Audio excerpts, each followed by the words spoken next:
Hi, I'm Daniel. I'm 37, and last winter I thought I was doing something special, something unforgettable. For my parents' 60th birthdays, I bought them a $400,000 cabin in Aspen. Not rented, bought. The place had floor-to-ceiling windows that opened to the mountains, a cedar sauna, and enough space for the whole family to gather for holidays. I grew up watching my parents work overtime, save pennies, and talk about, someday, owning a mountain home. I made that someday happen. The plan was simple. I'd hand them the keys, surprise them, and finally feel like I'd given back a fraction of what they'd given me. For weeks they gushed. My mom cried when she saw the photos. My dad sent a text that said, "You've made our dream come true, son." I felt proud. Like maybe, for once, I wasn't just the quiet accountant son who forgot to call enough. 3 months later, when I decided to visit the cabin for a long weekend, see the place I'd paid for, I texted Mom. She said, "Oh, perfect timing. We're having a little retreat with friends." I thought great, more the merrier. I packed my hiking boots, drove up, and arrived late that Friday. The air was so thin it felt like you could slice it. The driveway was lined with luxury cars I didn't recognize, a Porsche, a Tesla, even a Range Rover with a "Just Married" sticker. When I got to the front door, a woman I didn't know answered. She wore a hostess badge, like it was a resort check-in. "Hi," I said. "I'm Daniel, this is my parents' cabin." She smiled politely. "Oh, you must be on the wait list. The event's full?" I blinked. "The what?"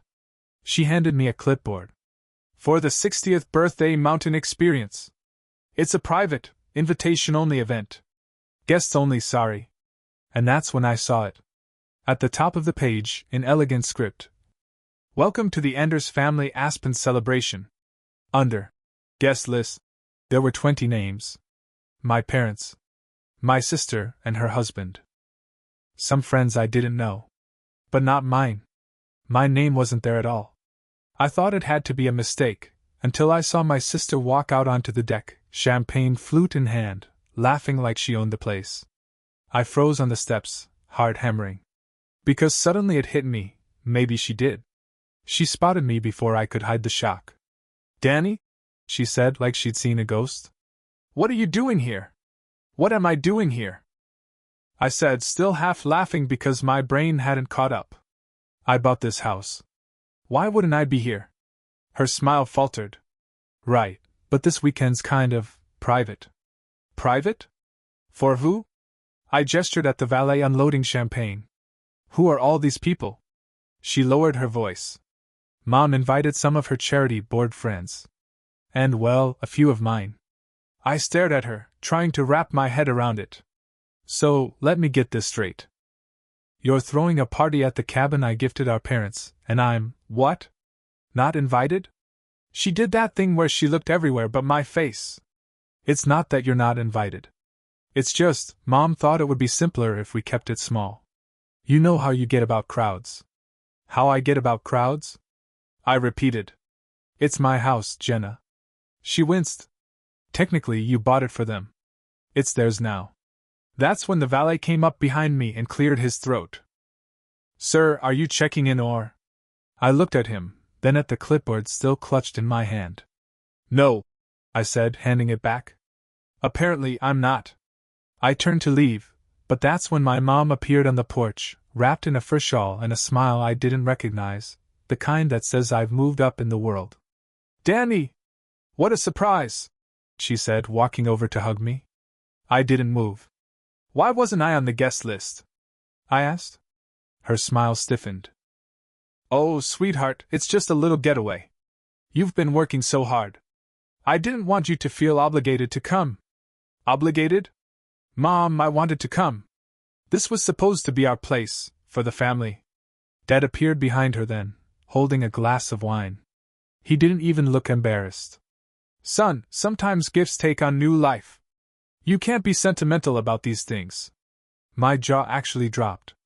"New life?" I said. "What does that mean?" My sister answered for him, cheerful as ever. "It means Mom and Dad decided to rent the cabin out to the club for retreats. It's been a huge hit." I looked at her, then at them, then at the line of strangers dragging Louis Vuitton luggage into my parents' dream home. They'd turned my gift into a business.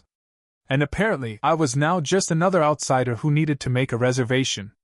I couldn't speak for a full 10 seconds. My parents, retired teachers who used to cut coupons and wear matching sweatshirts to yard sales, were suddenly Aspen landlords hosting luxury retreats. Mom mistook my silence for approval. "You should see the reviews online. 5 stars.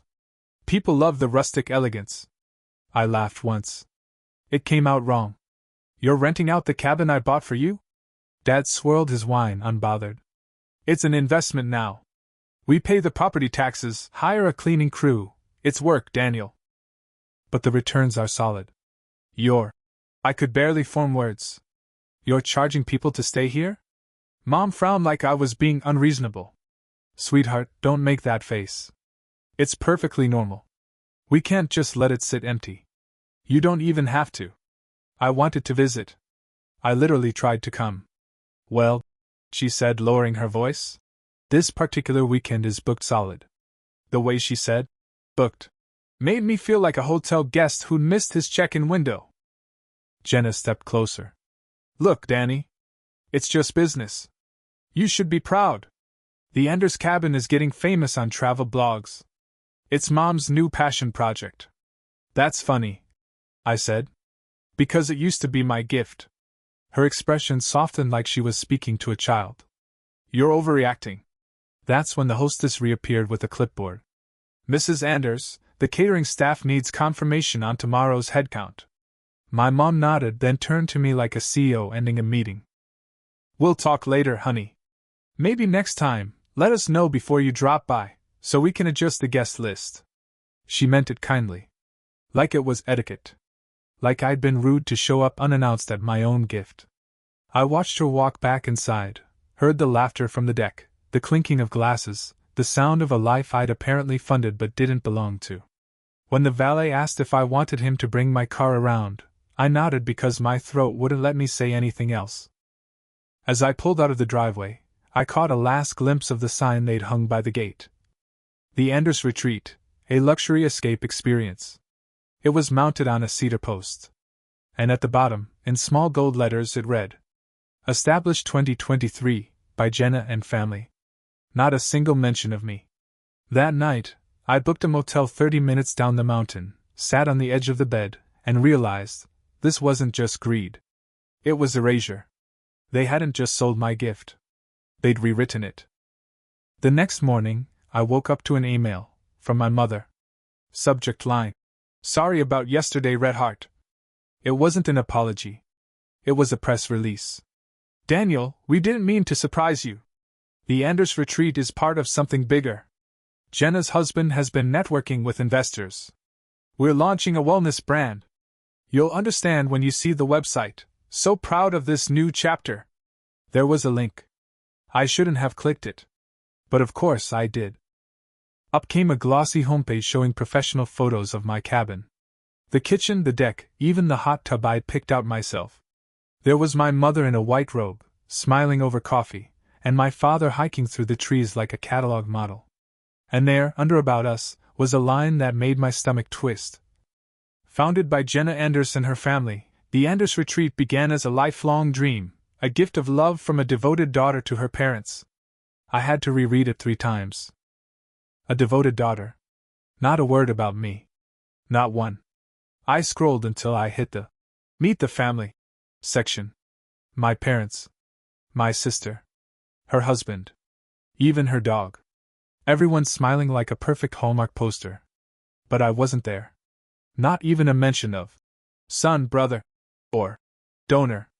I closed the laptop, shaking. I wasn't even angry yet, just stunned. It was like watching someone erase your name from your own handwriting. Then, as if the universe wanted to kick me one more time, my phone buzzed. It was my coworker, Aaron. "Dude," he texted. "Didn't you buy your parents a cabin? Just saw it on Instagram. Looks like your sister's company. You investing in that?" I didn't answer. But something in me finally clicked into place, a calm, razor-edge clarity. They thought I was too polite to fight back. They thought I'd just watch them monetize my generosity and smile through it. Not this time. That afternoon, I drove back up the mountain. Not to argue, to reclaim. Because if my name wasn't on the guest list, I'd make sure it was on the deed. The cabin looked even more polished in daylight, the parking area shoveled, the walkways salted, a new sign by the door reading, "Guests only beyond this point." I parked anyway. The same hostess from yesterday rushed outside, clipboard in hand. "Sir, I'm sorry, check-in isn't until." "I'm not here to check in," I said, walking past her. "I'm here to check ownership." She stammered something, but I was already inside. My parents and Jenna were gathered in the living room, posing for a photographer. The fireplace was roaring, and there were 3 champagne bottles open on the counter. "Daniel," Mom said, startled, "you can't just barge in during a shoot." I looked around at the lighting equipment, the fake, rustic breakfast, laid out for photos. "This isn't a shoot, Mom. This is a commercial. For a business built on my money." Dad sighed. "Here we go again." "No, we're just starting," I said, pulling a manila envelope from my coat pocket. "Remember how I paid for this cabin outright? The deed's in your name, but the funds came from me. You remember that part, right?" Jenna rolled her eyes. "Daniel, you said it was a gift. You don't get to control what they do with it after that." "You're right," I said. "I don't control it. But I do get to claim the taxes." That got Dad's attention. "The what?" I smiled. "Turns out, when you turn a gift property into a business venture, you trigger something called a gift tax reassessment. Which means the IRS might want to know why the gift became a commercial income property. And who's liable for it." Mom blinked. "You wouldn't." "I already did," I said. "I sent documentation to my accountant last night. Since my name's on the wire transfer, the tax trail leads right back to me. So either we restructure ownership, or the IRS comes knocking on your new wellness brand." Silence. The photographer slowly lowered his camera. Jenna's husband finally spoke. "You're bluffing." I pulled out my phone. "You want to see the email thread?" My accountant loved it. Said it's the cleanest audit trigger he's ever seen. Dad set down his champagne. Mom sank into a chair. "I didn't want this," I said quietly. "I wanted a family place, not a side hustle." For the first time, no one argued. Jenna's face went pale. "So what do you want?" I looked at her, then at the cabin, my cabin, bathed in gold morning light. "I want my name back," I said. "On the deed, on the site, on the story. Or this whole luxury dream ends before summer." For a long, heavy moment, no one spoke. You could actually hear the snow dripping off the roof. My mom was the first to crack. "Danny, please. You're blowing this out of proportion. We didn't mean to cut you out." I looked at her, really looked, at the woman who used to make soup out of leftovers, who'd cried when I got my first job offer. "You didn't just cut me out, Mom. You rewrote me. You turned my gift into a brand and gave it to Jenna." Jenna crossed her arms. "You're making this about ego. It's not personal, it's marketing." "Exactly," I said. "You made it about marketing. So now I'm treating it like business." Dad muttered something under his breath, but I caught it. "Always dramatic. Always the victim." I laughed softly. "Yeah? Then let's make this simple. You've got 2 options. Option A, I join the business legally as co-owner, 50% equity, and we agree to stop rewriting history. Option B, I file a fraud claim and let the IRS decide who owns what. Either way, the story gets corrected." My mother's face went gray. "You wouldn't do that to your family." "Family?" I said, my voice finally steady. "You told a stranger at the door I wasn't on the guest list." No one moved. Then Jenna's husband, a man who'd always acted like an extra in his own marriage, spoke up. "He's not wrong.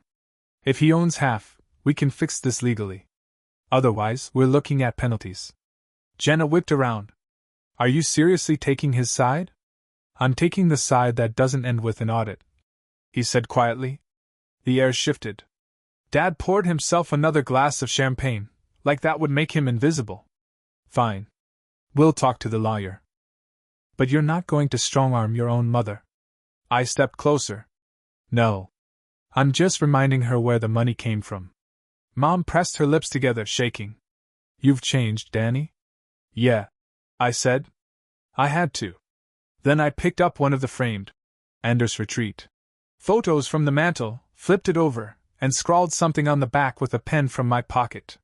When I set it back down, she glanced at it and froze. Because under all the glossy branding and fake smiles, I'd written one line. Everything has a receipt. That line hung in the air like a curse. No one said a word. Even the photographer quietly packed his camera and slipped out the back door, sensing this was no longer a photo op, it was an autopsy. I turned to leave, but Mom finally spoke, her voice small. Danny, we just wanted to feel proud. You've always had everything, the job, the money, the success. We wanted something that was ours. That hit me like a sucker punch. Mom, I wanted you to have something. That's why I gave it to you. You didn't have to turn it into a brand to feel worthy of it. Her eyes welled up. You wouldn't understand. I exhaled. Try me. And she did. For 10 minutes straight. About how retirement had made her feel invisible, how Dad hated being idle, how Jenna had swooped in promising they could reinvent themselves with a family business. It almost made sense, until she said, We didn't think you'd care about the cabin that much. That was the breaking point. I built this, Mom. I saved for years while everyone else was spending. I missed vacations, skipped upgrades, worked nights, all so I could finally do something good for you. And somehow, I ended up being the only one not welcome here. Jenna tried to interrupt, but I held up a hand. Don't. Not this time. Dad finally muttered. Enough, Daniel. You made your point. No, I said.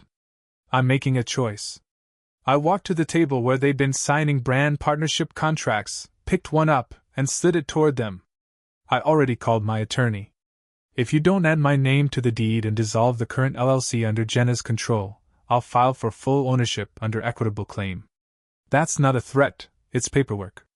Jenna's husband rubbed his temples. He's serious. You should listen. Of course he's serious. Jenna snapped. He always has to win. No, I said quietly. I just stopped losing politely. I turned to leave again, then paused by the door. The house was silent except for the crackling fire. You know what the worst part is? I said. I thought giving you this would finally make us feel like a family again. Mom whispered. And now? I looked around one last time, the wood paneling, the smell of pine and champagne, the false laughter fading from the walls. No, I said. It just feels like a very expensive reminder of where love ends and entitlement begins. Then I opened the door, stepped into the cold air, and didn't look back. I didn't go home right away. I drove until the road curved away from the mountains and the sun started falling behind the peaks, that bruised kind of light that makes everything look colder than it is. I pulled over at a lookout point, sat there in silence, and watched the same mountain range I'd once thought would bring my family closer. It's strange how a view can stay beautiful even when the meaning behind it rots. By Monday morning, I was back in Denver, sitting across from my lawyer, a calm man named Victor who never smiled unless he was winning. I laid everything out, the deed, the transfers, the emails, even the fake, about us page that erased me. He flipped through it all with the same detached precision he probably used for divorce cases and trust disputes. Legally, he said finally, you've got two solid angles: misrepresentation of a gift and commercial use without donor consent. If you push this, you could claim ownership or force a sale. Push it, I said. All the way. He looked up at me. You sure you want to scorch the earth? Once this starts, there's no walking it back. I nodded. They already lit the match. The next few weeks were chaos wrapped in civility. My parents lawyered up through Jenna's husband's firm. Polite emails turned into hostile letters. My mother called once, crying, saying this wasn't what she wanted. My father didn't call at all. Jenna posted an inspirational story on Instagram about how family doesn't always mean loyalty. But the moment the court order arrived freezing their business operations pending audit, the phone calls started again, softer this time. Dad finally broke first. He came to my office in person, wearing that stiff suit he saves for pretending he's not wrong. He didn't sit down. "Daniel, this has gone too far," he said. "You're hurting your mother." I leaned back. "She's the one who signed off on selling my gift. It's a misunderstanding. You could have just talked to us." "I tried," I said quietly. "At the front door. When the hostess told me I wasn't on the list." He flinched, then sighed, a long, tired exhale that sounded older than he was. "What do you want, son?" And for once, I told him exactly what I wanted. "I want the cabin deed split evenly, 50-50, you and Mom on one half, me on the other. I want the business dissolved, and I want a public correction of the story. No lawsuits, no more lies. Just the truth back where it belongs." He looked at me for a long time. "You'd ruin us financially if this goes to court." "Then don't go to court," I said. He left without shaking my hand. 2 days later, I got a text from my mother, "We'll sign. Please, let's stop this." And just like that, the fight was over, not won, just stopped. When the paperwork came through, I drove up to Aspen again. The valet and the hostess were gone. The driveway was quiet, the champagne replaced by snow. I unlocked the door myself this time. The silence inside was thick. No laughter, no cameras, just the faint smell of cedar and wood smoke. The house looked smaller now. Maybe because it wasn't glowing with the fantasy I'd built around it. In the living room, I found the same framed photo I'd written on weeks ago. I turned it over again. My handwriting. Everything has a receipt. The ink had bled slightly into the paper. I almost smiled. Then I did something I hadn't done since the day I bought the place. I made a fire, poured a cup of coffee, and sat down by the window. For the first time, the cabin felt like mine. Not because of the paperwork, but because I finally understood what ownership really means. It's not about the deed. It's about drawing a line no one else gets to cross. An hour later, my phone buzzed. It was Jenna. She wrote, "You got what you wanted. Hope you're happy." I typed back. "I didn't want this. I just wanted to be invited." She didn't reply. Outside, snow started falling, heavy, slow flakes drifting through the pine trees. I thought about how my mom used to say snow made everything quiet enough to think. She was right. I thought about forgiveness, whether it meant pretending nothing happened, or just accepting that it did. I wasn't ready to decide. Maybe I never would be. But as the fire crackled and the world outside blurred into white, I realized something simple and bitter and freeing all at once. You can't buy closeness. You can't gift your way into being loved the right way. And sometimes the only way to protect what's sacred is to take it back. So I stayed that night in the cabin. Alone, finally, but at peace. No guest lists. No branding. Just me, the mountain, and a silence that finally felt honest.